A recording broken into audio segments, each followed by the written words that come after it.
மாம்சத்தின் கிரியைகள். மாம்சம் நம்மை மேற்கொள்கிறது. கோபம் ஒரு மாம்சம், எரிச்சல் ஒரு மாம்சம், பிடிவாதம் ஒரு மாம்சம், சந்தேகம் ஒரு மாம்சம், கசப்பு ஒரு மாம்சம், சுயம் ஒரு மாம்சம், பெருமை ஒரு மாம்சம்.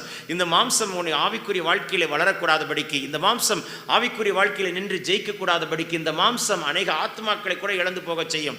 இந்த மாம்சம் சில நேரங்களிலே தேவன் வைத்திருக்கிற திட்டத்தை குலைத்துவிடும். இந்த மாம்சம் உனக்கு விரோதமாக எழும்பும் பொழுது தேவன் வைத்திருக்கிற ஆசீர்வாதத்தை நீ பார்க்க முடியாது.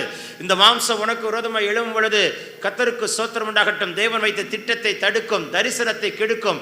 இந்த மாம்சம் உன்னை பிரகாசிக்கிற விளக்காய் வைக்க விடாது. அது உன்னை மேற்கொண்டு கர்த்தருக்குள்ளே உங்களை அனலாய், கர்த்தருக்குள்ளே உங்களை அக்கினியாய், கர்த்தருக்குள்ளே உங்களை அக்கினி ஜுவாலையாய், கர்த்தருக்குள்ளே உங்களை நெருப்பாய் இருந்து பிரகாசிக்க விடாதபடிக்கு இந்த மாம்சம் மேற்கொண்ட ஒரு விளக்கு, மரக்கால் மேற்கொண்ட விளக்கு. ஆண்டவர் உங்களோடு தான் பேசிக் கொண்டிருக்கிறார். குத்து விளக்கே, நீ எப்படி இருக்கிறாய்? எரிந்து பிரகாசிக்கிற விளக்காய் இருக்கிறாயா, இல்லை மாம்சம் மேற்கொண்டு விளக்காய் இருக்கிறாயா? 2 நாள் நன்றாக